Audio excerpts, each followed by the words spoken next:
Yan, pauwi noli ako sa amin. Layo ng nilalakad. Mamaya to mga tanghali hanggang bewang uli ang tubig. Tapos pag lumakas pa ulan, mas malalim pa.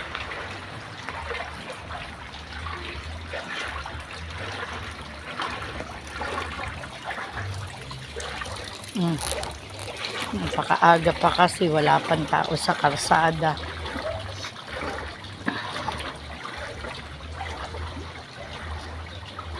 Inagahan ko lang ang labas.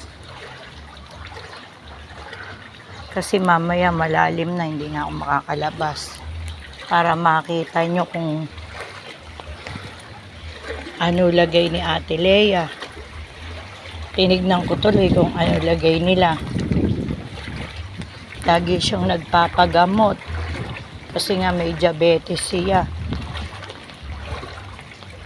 Pag paminsan-minsan, naaabutan ko ng pambili ng gamot. Pag kinakapos sa gamot, ayun, inaabutan ko si Opel. Humihingi si Opel ng pambili ng gamot ng nanay niya. Ay ng bahay ni Gerald. Yan, bahay yan ni Gerald. Yan ang bahay namin dati. Yan, sarado pa yung tindahan niya kasi maaga pa. Tingnan nyo naman ang baha.